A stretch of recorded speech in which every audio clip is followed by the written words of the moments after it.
The warning alarm screamed through the bridge of the Moonlight crane. Captain Yuna jumped from her seat and stared at the main screen. 6 red dots appeared on the radar, growing larger with each passing second. Her hands moved quickly across the control panel, but she already knew what those dots meant. Pirates. "Everyone to your stations now," Yuna said. Her voice stayed calm, but her heart pounded in her chest. She had been a cargo ship captain for 12 years, and this was the moment she always feared. Day sat at the pilot controls, his fingers dancing over the navigation system. "Captain, they're coming in fast. 6 ships, all military class. I'm reading heavy weapons on all of them." The engineer Juan ran diagnostics on the ship's systems from his station near the back of the bridge. "Our shields are at full power, but Captain, we're a transport ship. Those shields won't hold long against warships." Mina, the medic, secured the medical supplies in the cargo hold through her console. "We have 200 civilians on board. Families, children, elderly people. They're all heading to the medical station on New Jeju." Jiho, the communications officer, pressed buttons rapidly on his panel. "I'm picking up their transmission now." Putting it through. The main screen changed. A face appeared, covered in rough gray skin with 4 yellow eyes arranged in a square pattern. The creature's mouth had too many teeth, and when it smiled, Yuna felt cold fear run down her spine. "Human vessel, this is Commander Talrix of the Wrecketh Marauders. You will stop your engines immediately. You will open your cargo holds. You will surrender all supplies and passengers. If you obey, some of you may live. If you resist, all of you will die. You have 60 seconds to decide." The screen went black. Yuna looked at her crew. Day was young, only 23 years old. Juan had a wife and 2 sons waiting for him at home. Mina volunteered for this mission to bring medicine to sick children. Jiho had just gotten engaged last month. They were good people. They didn't deserve this. Options. Yuna asked quietly. Day checked his controls. "We can't outrun them. Their ships are 3 times faster than ours. We can't fight them. We have no weapons except emergency defense lasers, and those are useless against real warships."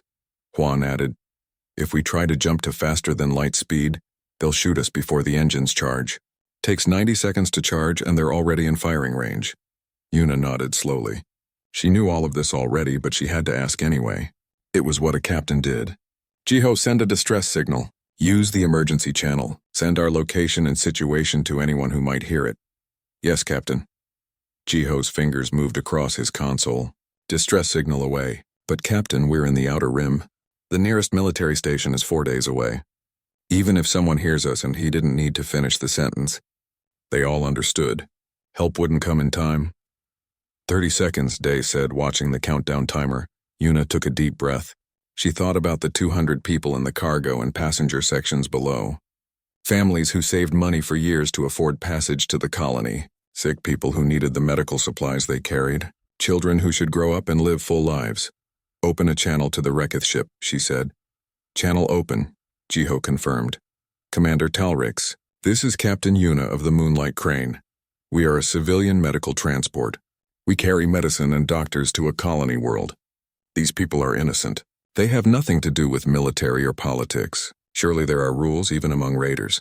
Surely you don't—" Talrix's laugh cut her off. It sounded like metal scraping against stone. "Rules?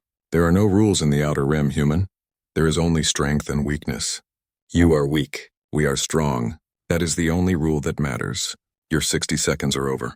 Drop your shields now or we open fire." Yuna's hand hovered over the shield controls. If she lowered the shields, the Wrecketh would board them. They would take everything. The medicine, the supplies, probably the passengers to sell as slaves or hostages. But if she didn't, they would die right here. "Captain," Jiho said suddenly. His voice had changed. He sounded confused. "I'm getting something strange on long-range sensors. Something just appeared at the edge of our detection range." "Another pirate ship?" Juan asked. "No, I don't think so. The signature is huge, much bigger than the Wrecketh ships. And it's moving this way fast." Yuna looked at her screen. A new dot appeared, colored blue. The computer calculated its size and displayed the numbers. Her eyes went wide. "That can't be right," Day whispered. "That ship is massive. It's bigger than all 6 Wrecketh ships combined." The communication panel beeped. Jiho pressed a button and his face went pale. He looked at Yuna. "Captain, I'm receiving an identification signal. It's broadcasting on all channels. It's a human ship. United Earth Space Navy." For a moment, nobody spoke. The bridge was completely silent except for the quiet beeping of the computers and the hum of the engines. Una had heard stories about the Earth Navy. Every human in space had heard the stories. They said the Navy built warships that made other species' military vessels look like toys. They said human captains protected human ships with absolute determination. They said if you were in trouble and a Navy ship heard your distress call, help was coming. But she had never seen one. They operated far from the trade routes usually, patrolling the borders or hunting serious threats. The outer rim was supposed to be too far, too empty, too unimportant for the Navy to care about. How far away? She asked. 3 million kilometers and closing, Jiho answered. At current speed, it will arrive in 8 minutes. On the screen, the Rekith ships changed formation. They had seen the newcomer, too. Commander Talrix's face appeared again on the main display. He looked angry now, not amused. Human captain, tell your Navy ship to stay away. This does not concern them. You are our prize. If they interfere, we will destroy you immediately. Una straightened in her chair. For the first time since the alarm started, she felt something other than fear. She felt hope. Tell them yourself, she said. If you dare. She cut the transmission and turned to her crew. Everyone hold on. Let's see what happens when pirates meet the real human military. Outside the ship, the 6 Rekith warships held their position, and far beyond them, growing larger on every sensor screen, the human warship came closer. The bridge of the UESN Indomitable was nothing like the Moonlight Crane. Where the civilian ship had 5 crew stations and cramped quarters, the warship's command center was enormous. 50 officers worked at their stations, each one controlling different aspects of the massive vessel. Screens covered every wall, displaying information about weapons, shields, engines, and sensors. Captain Taeyang sat in the command chair at the center of it all. He was 42 years old, with short black hair starting to show gray at the temples. His uniform was perfectly pressed, and his eyes never stopped moving, watching every screen, every crew member, every piece of data. Tactical report, he said. His voice was quiet but clear. Everyone on the bridge could hear him perfectly. Tactical Officer Suman stood at her station, hands moving across multiple screens at once. Captain, we have 6 Rekith warships surrounding 1 civilian transport. The transport is broadcasting a distress signal. Ship identification confirms it's the Moonlight Crane, registered to New Seoul Trading Company. They're carrying medical supplies and 200 passengers to New Jeju Colony. Weapons status? Taeyang asked. Weapons Officer Kyung checked his displays. All railguns charged and ready. Missile tubes loaded. Point defense systems online. We're at full combat readiness, sir. Distance to target area? Navigation Officer Isol calculated quickly.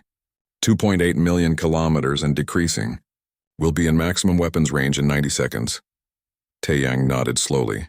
He had been hunting the Rekith marauders for 6 months. Every time the Indomitable received a distress call, they arrived too late. The pirates would raid a ship, take what they wanted, and disappear into the void before the Navy could respond. But this time was different. This time, the distress signal reached them when they were close enough to actually help. Captain, Suman said. The Rekith commander is hailing us. Put it through. The main screen changed to show Commander Talrix. The alien's 4 yellow eyes stared at Taeyang with what looked like amusement.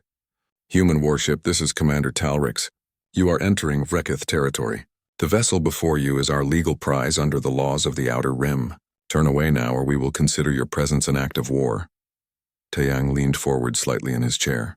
Commander Talrix, this is Captain Taeyang of the United Earth Space Navy. That vessel is a registered human ship carrying human citizens and humanitarian supplies. It is not in Rekith territory. In fact, Rekith marauders are not a recognized government, so you have no territory. You are pirates attacking civilians. Talrix's teeth showed in what might have been a smile. Bold words from one ship facing 6. Perhaps you don't understand the situation, Captain. My fleet has raided over 300 vessels in 15 years. We have never been defeated, never. You are outmatched and outnumbered. Leave now while you still can. I'm giving you one chance, Taeyang said. His voice didn't get louder, but something in his tone changed. Every officer on the bridge recognized it. Their captain was done talking. Disengage from the civilian vessel immediately. Power down your weapons. Prepare to be boarded and arrested for piracy under Galactic Commerce Accord regulations. You have 30 seconds to comply. Talrix laughed. The sound echoed through the bridge speakers. 30 seconds? Human, I don't think you understand who you're dealing with. My ships are fitted with military-grade plasma cannons.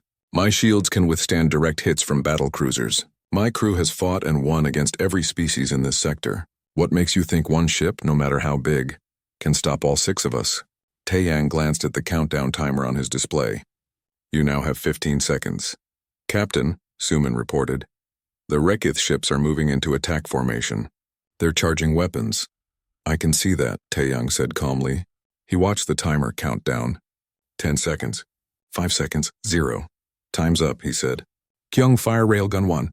Target the destroyer on the left flank. Hit their engine compartment. Yes, sir. Firing. On the weapons display, a single line appeared connecting the Indomitable to the Rekith destroyer. The distance was almost 3 million kilometers. At that range, most weapons were useless. Energy weapons dispersed too much. Missiles could be detected and shot down. But the Indomitable's main weapon wasn't energy or explosives. It was physics. The magnetic accelerator cannon, commonly called a railgun, used powerful electromagnets to launch a solid tungsten rod at tremendous speed. The rod was 3 meters long and weighed 2 tons. When the railgun fired, the rod left the barrel at 4% of light speed. It crossed 2.8 million kilometers in less than 3 seconds. The Rekith destroyer exploded. One moment it was there, weapons charging and shields at full power. The next moment, a tungsten rod moving at 12,000 kilometers per second hit its engine core. The impact released energy equivalent to a small nuclear weapon. The destroyer's shields, designed to stop energy weapons and deflect missiles, did absolutely nothing against solid matter traveling at relativistic speeds. The explosion was visible even from the Indomitable, a bright flash of light against the darkness of space. Taeyang's expression didn't change. Railgun 2, target the cruiser on the right. Same procedure. Firing, Kyung confirmed. 3 seconds later, the Rekith cruiser shuddered as the tungsten rod punched through its shields and tore into its hull. The ship didn't explode this time, but it started spinning out of control. Atmosphere venting from multiple hull breaches. 4 ships remaining, Suman reported. They're breaking formation. Looks like they're trying to scatter. Don't let them, Taeyang said. Launch fighters. All squadrons. Chief Engineer Wook's voice came through the communication system from the engine room. Captain, launching fighters now. All systems are operating at optimal levels. On the main screen, the space around the Indomitable suddenly filled with small craft. They poured from launch bays along the warship's hull, hundreds of them, moving in perfect coordination. Lieutenant Bora sat in the fighter control room 3 decks below the main bridge. Her head was connected to a neural interface, allowing her to see data from every single fighter at once. It was overwhelming at first, like trying to watch 300 television screens simultaneously. But she had trained for years to do exactly this. All squadrons away, she reported. Beginning attack run. The Wasp-class fighters were small, fast, and completely unmanned. Each one was controlled by an advanced AI working together with human operators. They moved in patterns no living pilot could match, executing turns that would crush organic bodies with G-forces. On the moonlight crane, Captain Yuna and her crew watched in stunned silence. The battle was happening millions of kilometers away, but their sensors showed everything. They saw the Rekith ship, so confident just minutes ago, now running in panic. They saw the cloud of human fighters spreading out like a swarm of angry insects. How many fighters did that ship launch? Day whispered. Computer says 300, Jiho answered. His voice sounded distant, shocked. 300 fighters. From one ship. Juan pulled up data on the human warship. The computer identifies it as a Titan-class battlecruiser. It says humans build them specifically for fleet combat and civilian protection. It says each one carries enough firepower to destroy a small military fleet. I think we're seeing that, Mina said quietly. On their screen, they watched the human fighters reach the Rekith ships. What happened next was beautiful and terrible at the same time. The fighters didn't attack all at once. They worked in teams, groups of 10 or 20 focusing on one enemy ship at a time. They moved in patterns, some attacking from the front while others hit from behind and below. Their weapons were precise, targeting specific parts of each ship. Shield generators, weapon systems, engine controls. One Rekith ship tried to shoot the fighters down. Its plasma cannons fired again and again, bright green bolts of energy filling the space around it. But the human fighters were too fast, too coordinated. They dodged every shot with movements that seemed impossible, and all the while the Indomitable kept firing. Railguns launched their deadly cargo every 30 seconds, each shot targeting a different Rekith ship, each hit devastating. Commander Talrix's voice came through the radio again. This time he wasn't laughing. Stop this attack. We surrender. But 3 more of his ships were already crippled. Only his flagship and 1 other vessel remained functional, and both were surrounded by human fighters, their shields failing, their weapons destroyed. Captain Taeyang's voice responded, cold and final. You had your chance to surrender, Commander. You chose to fight. Now you face the consequences. Commander Talrix stared at his tactical display in disbelief. In less than 10 minutes, his fleet had been reduced from 6 warships to just 2 barely functioning vessels. His crew rushed around him trying to repair damaged systems and restore shields. Alarms blared from every corner of the bridge. Get us out of here, he shouted at his pilot. Charge the faster-than-light drive. We jump in 60 seconds. The pilot's claws moved frantically across the controls. Commander, the FTL drive is charging, but we have a problem. I'm reading massive gravitational distortions all around us. Something is blocking our jump. What? That's impossible. What could... Talrix stopped. He looked at his sensor officer, the human ship. What is it doing? The sensor officer studied his screens carefully. Sir, the human warship deployed objects while we were focused on their fighters. Small devices, maybe 50 of them, spread out in a sphere around our position. They're generating artificial gravity fields. Strong ones. The fields are overlapping and creating a bubble that prevents FTL travel. Talrix felt his blood run cold. He had heard rumors about human technology, but he never believed them. Now he understood. Humans didn't just build better weapons. They built better strategy. They thought ahead. They planned for every possibility. How long until we can break free? He asked. Unknown, sir. The gravity fields are too strong. We would need to destroy the generators, but they're surrounded by those fighters. Any ship that tries to reach them would be torn apart. Talrix looked at his remaining ships. His flagship was damaged but still had weapons. The other surviving vessel, a heavy frigate, had lost most of its shields but could still fight.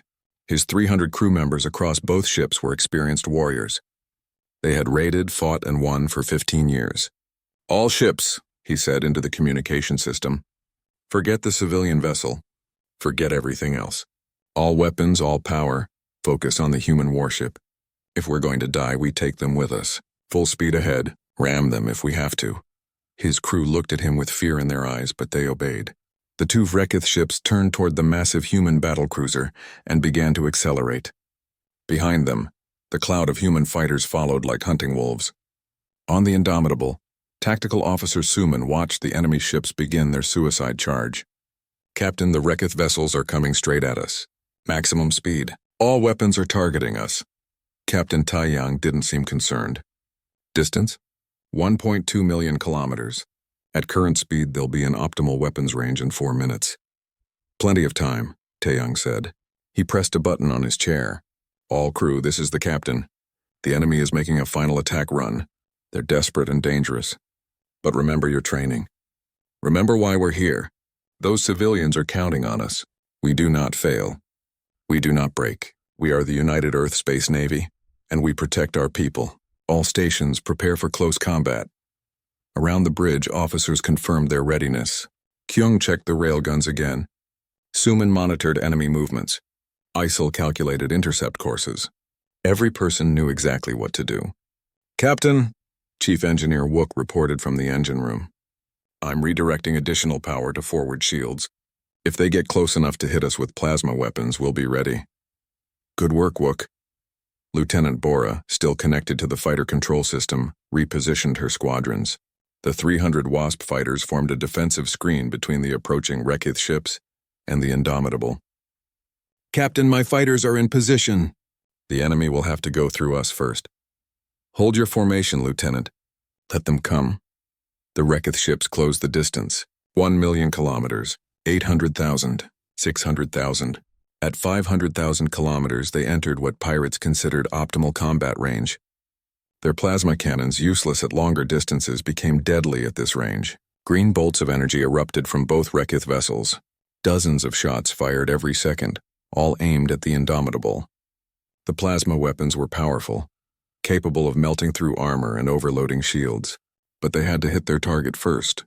The human fighters intercepted many of the plasma bolts. Their point defense lasers shot down incoming fire with computer-guided precision.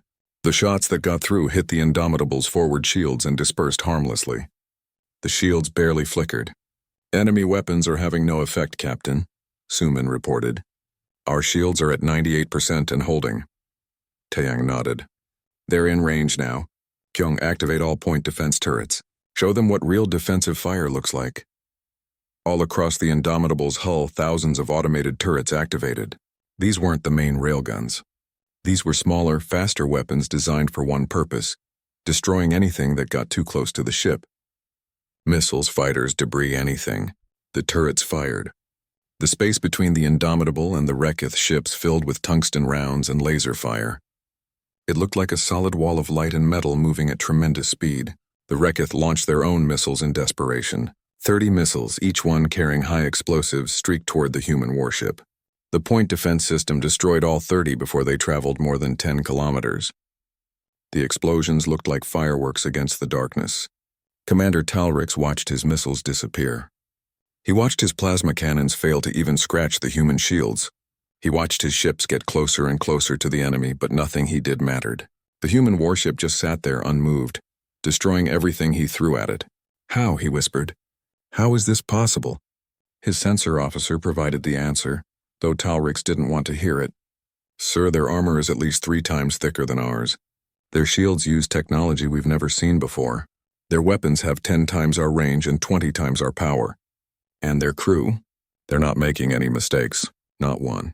Every action is perfect. Every response is exactly right. It's like they've fought this battle 1,000 times before." They had, in a way. Human naval officers trained for years in simulators that created every possible combat scenario. They practiced until perfect response became instinct. They studied every known species' weapons, tactics, and strategies. When they finally took command of real warships, they were ready for anything. The Rekith were 15 years of pirates who had won through surprise and overwhelming weaker opponents.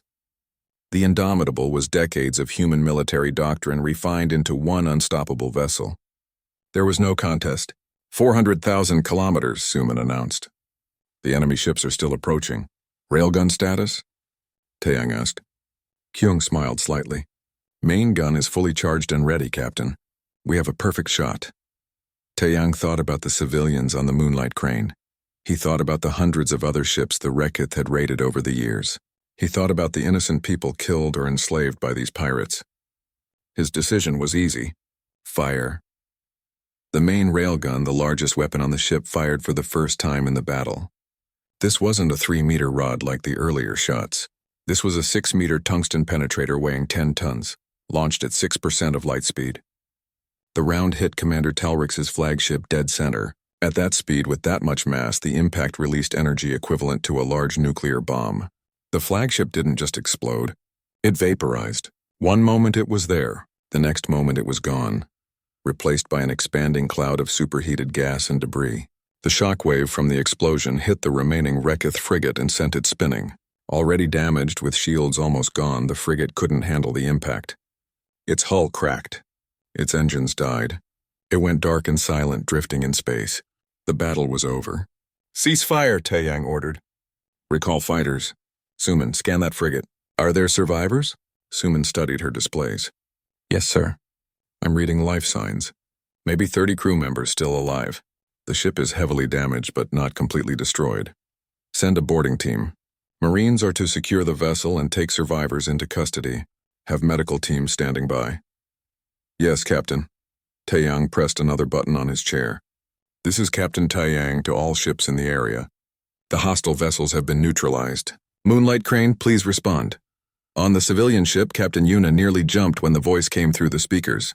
She quickly pressed the reply button. "This is Captain Yuna of the Moonlight Crane.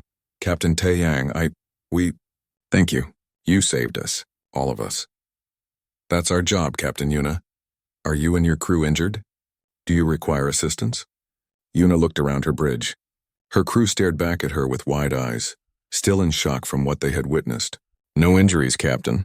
Our ship is undamaged. The pirates never got close enough to hurt us." Good, please remain in position. We're sending a medical team to check on your passengers and we'll provide an escort to New Jeju. You'll complete your mission safely. Tears formed in Yuna's eyes. She blinked them away quickly. Thank you, Captain. Thank you so much. After the communication ended, her crew remained silent for a long moment. Finally, Day spoke, his voice filled with awe. That was incredible. They destroyed 6 pirate ships in less than 20 minutes. 18 minutes and 32 seconds, Jiho corrected, checking his logs. From the first shot to the last one. Major Sujin stood in the boarding shuttle as it approached the damaged Rekith frigate. Around her, 20 Marines checked their weapons and armor. They wore full combat suits, black and gray, with the United Earth Space Navy symbol on the shoulder. Each Marine carried a rifle, a sidearm, and various tools for cutting through doors or removing obstacles. Listen up, Sujin said to her team. This ship is dead in space, but that doesn't mean it's safe. Rekith are tough fighters. They might try to resist even though they lost. Keep your weapons ready, but hold fire unless they attack first. Our mission is to secure the ship, find survivors, and locate any prisoners they might be holding. Questions? Nobody spoke. These were experienced Marines who had done boarding operations many times before. The shuttle connected to the Rekith frigate's airlock. The cutting tools made quick work of the sealed door, and the Marines moved inside. Emergency lights gave the corridors a dim red glow. The air smelled like smoke and chemicals. They moved through the ship in pairs, checking every room and corridor. What they found was devastating. The human fighter attacks had been surgical and precise. Every weapon system was destroyed. Every engine was offline, but the life support areas were mostly untouched. The humans had disabled the ship without killing everyone on board. In the ship's cargo hold, they found what they were looking for. 23 people in locked cells, all from different species. Some were merchants whose ships had been raided weeks ago. Others were colonists taken from settlements. 3 of them were human, crew members from other cargo vessels attacked by the Rekith months before. Major Sujin opened the cell doors personally. You're safe now, she told them. We're United Earth Space Navy. The pirates are defeated. We're taking you home. One of the human prisoners, a woman named Yunji, who had been a cargo pilot, started crying when she saw the Marines. I thought nobody would come.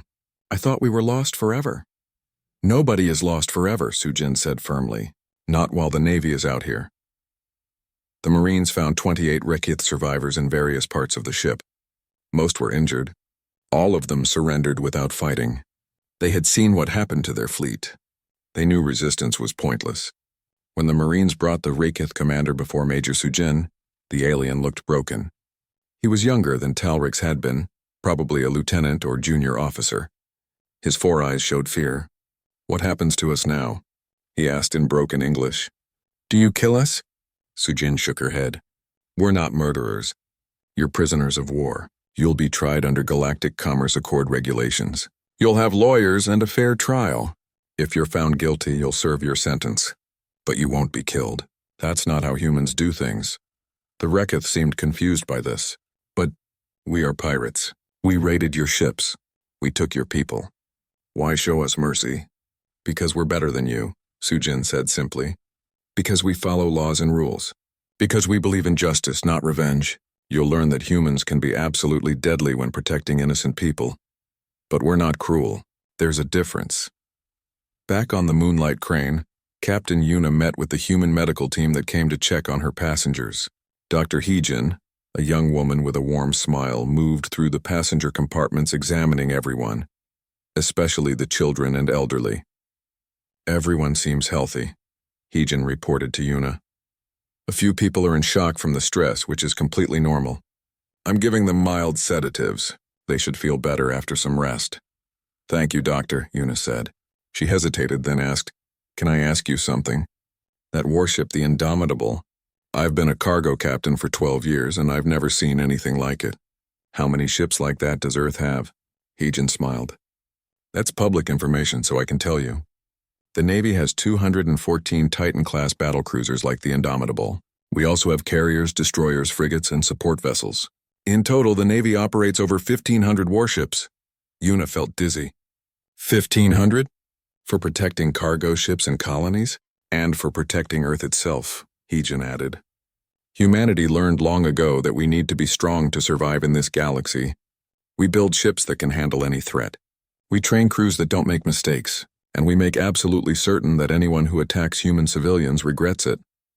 "The pirates didn't stand a chance, did they?" Yuna asked quietly. "No," Heejin said honestly. "They didn't. Commander Talrix had 15 years of success against other species. But those species probably had smaller ships, fewer weapons, less training. The Rekith made the same mistake many others have made. They assumed humans were just another target. They learned the truth too late. While the medical teams worked, the story of the battle was already spreading through subspace communications.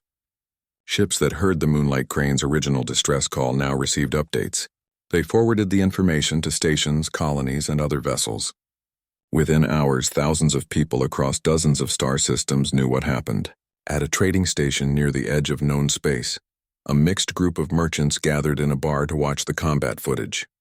Someone had recorded the battle from their ship's sensors and shared it publicly. The recording showed the Rekith fleet surrounding the civilian vessel, then the arrival of the human warship, then the one-sided destruction that followed. "Did you see that shot?" one merchant whispered. 3 million kilometers away, and they hit perfectly. I didn't know anyone had weapons that accurate at that range. "Look at those fighters," another said. 300 of them all moving together like one creature. "How do they control so many at once? Humans," a third merchant said, shaking his head. "I heard they were advanced, but this is something else. This is overwhelming force. This is making a statement." "What statement?" someone asked. "That if you attack their people, they will find you. And when they find you, you're finished. No negotiation. No second chances. Just complete and total defeat." At another station, a meeting of pirate captains watched the same footage with very different reactions. These were hardened criminals who had spent years raiding in the Outer Rim.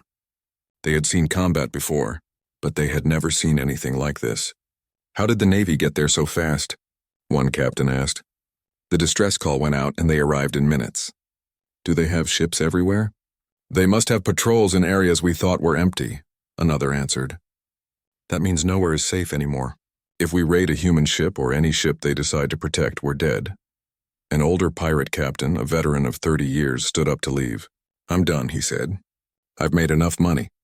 I'm retiring to some quiet colony and living off my savings. Anyone who keeps raiding after seeing this footage is a fool." "You're giving up?" a younger pirate asked in disbelief. The old captain pointed at the screen, where the Indomitable sat in space surrounded by its fighter swarm. "I'm being smart. The Rekith Marauders were the strongest pirate fleet in this entire sector. They had 6 military warships and 300 experienced crew. One human ship destroyed them in less than 20 minutes. One ship. If the humans decide to hunt pirates seriously, with their 1,500 warships, what chance do any of us have?" "Zero. That's what chance we have." He left the meeting. Within days, so would dozens of other pirates, retiring or moving to different careers. The message was clear. The cost of attacking humans or anyone under human protection was too high.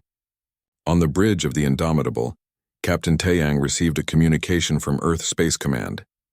Admiral Kangman's face appeared on the screen, the older man's expression showing approval. "Captain Taeyang, I've read your report on the engagement with the Rekith Marauders. Excellent work. 0 casualties on our side. The civilian vessel is safe and you captured prisoners for trial. Exactly what we trained for. Thank you, Admiral. The crew performed perfectly. I'm proud of every person on this ship, as you should be. I'm also pleased to inform you that your actions are having widespread effects. We're receiving reports from intelligence sources across the Outer Rim. Pirate activity has dropped significantly in the last 6 hours. Several known criminal groups are disbanding. Others are avoiding any targets associated with human interests." Taeyang allowed himself a small smile. "Good, that means fewer people will suffer." "Indeed. However, I want you to understand something, Captain. What you did today will echo for years. Every species in this galaxy is now discussing human military capabilities. Some are grateful. Some are nervous. Some are frightened. You've changed how the entire galaxy views humanity. I only protected a civilian ship, Admiral. That's our job." "Yes, but you did it in a way that demonstrated overwhelming superiority. You proved that human warships are not just strong. They're unstoppable when defending their people. That's a powerful message." After the communication ended, Taeyang looked at his crew. They were already preparing for the next mission, running diagnostics and restocking supplies. They didn't celebrate their victory. They just did their jobs efficiently and professionally. That was what made the United Earth Space Navy so effective. They didn't fight for glory or pride. They fought to protect people, and they were very, very good at it. 6 months after the battle, Ambassador Hyejin walked through the corridors of the Galactic Commerce Accord headquarters. The massive station orbited a neutral star, home to representatives from 300 different species. Today was special. Today, the Accord would hold a hearing about the Wrecketh Marauder incident and discuss the future of human involvement in galactic security. She wore a formal diplomatic uniform, dark blue with silver buttons. Her assistant, a younger diplomat named Young-ho, walked beside her carrying data pads and documents. "Are you nervous?" Young-ho asked quietly. "No," Hyejin said. "We did nothing wrong. We protected civilians from pirates. Every species should be grateful for that. Not every species sees it that way. Some of them are scared of human military power." Hyejin nodded. "I know, that's why we're here. To show them that humans use power responsibly." The hearing room was enormous, with seats arranged in circles rising up like an amphitheater. Representatives from dozens of species filled the seats. At the center sat the Accord's High Council, 7 members from the most influential species in the galaxy. Councillor Veloth, a tall reptilian being with green scales, called the session to order. This hearing addresses the incident 6 months ago in Sector 773, where a human warship engaged and destroyed 6 vessels belonging to the Wrecketh Marauders. Ambassador Hyejin of Earth will present humanity's position. "Ambassador, you may begin."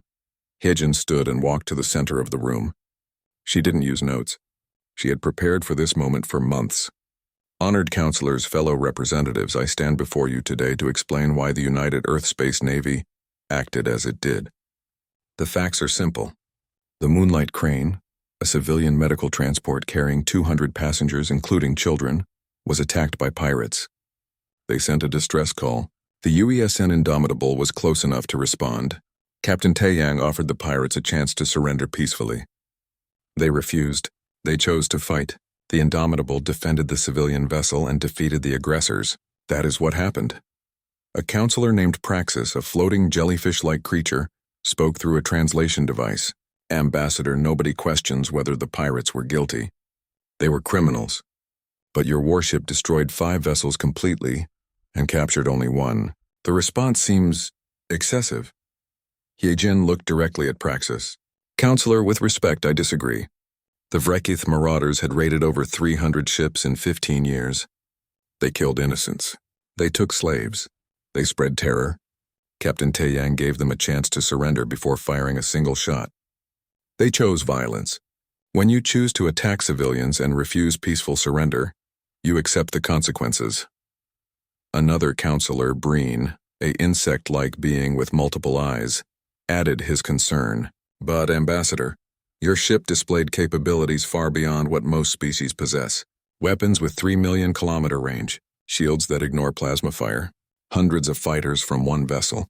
Many species here are concerned about human military strength." This was the moment Hyejin had prepared for. "Counselor Breen, I understand your concern.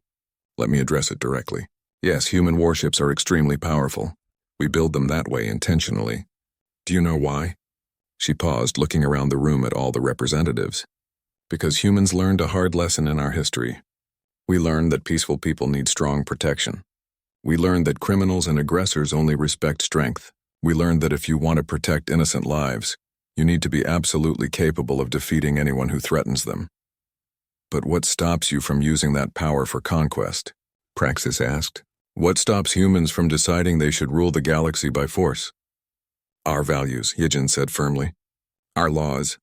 Our belief that freedom and peace are more important than power. Humans don't want to conquer anyone. We want to trade, explore, learn, and live in peace. But we will not allow our people to be victims. We will not stand by while innocents suffer, and we will not apologize for being strong enough to protect them."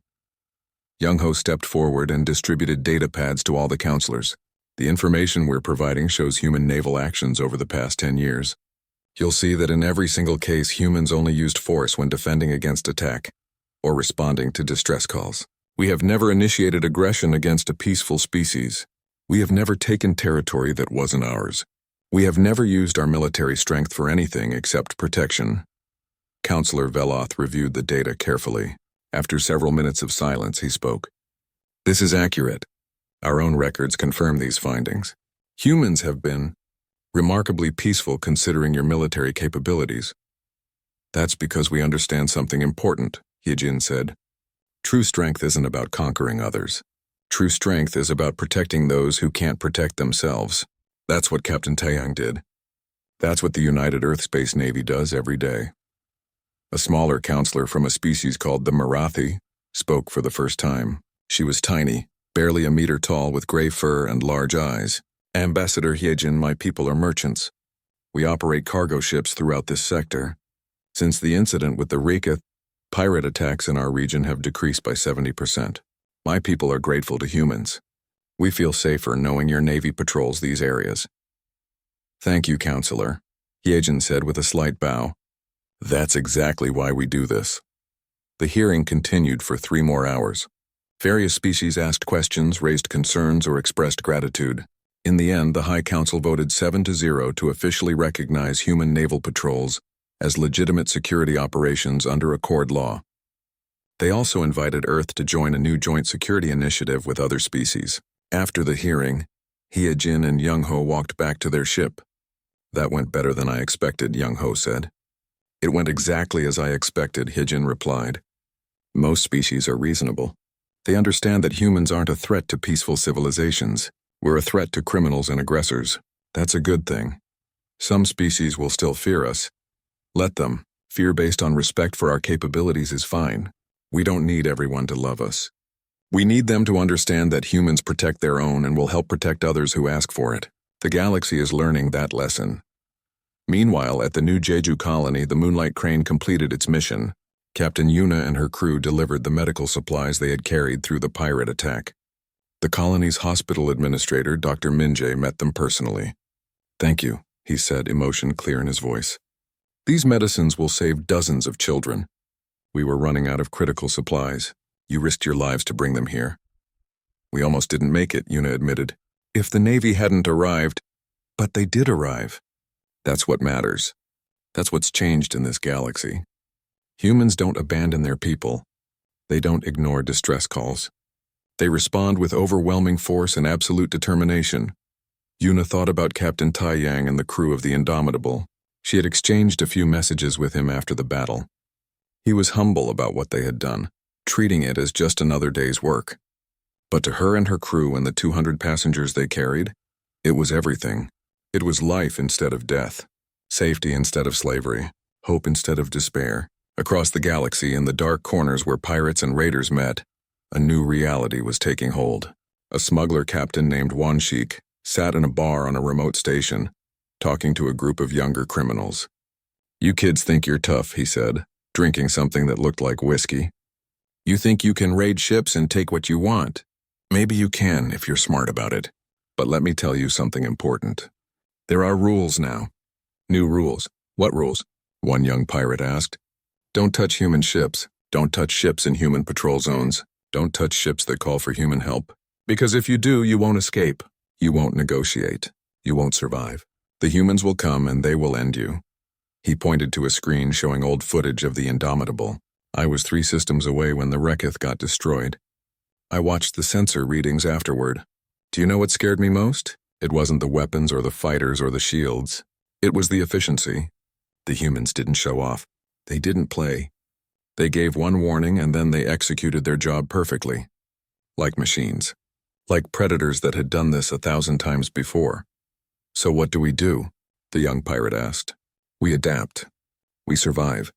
We hit targets the humans don't care about. We avoid anywhere they patrol. We never ever make them notice us. Because the galaxy has changed, kid. It used to be that pirates could operate freely in the outer rim. Now there are humans out here. And humans don't tolerate threats to innocent people. One chick finished his drink and stood up. I've been a smuggler for 30 years. I've seen empires rise and fall. I've seen wars and peace and everything in between. But I've never seen anything like what humans are building. They're creating a galaxy where civilians can travel safely, where cargo ships don't need weapons, where families don't fear raiders. They're doing it with overwhelming force and absolute commitment. That sounds like they're taking over. Another criminal said nervously. No, one chick corrected. Ooh.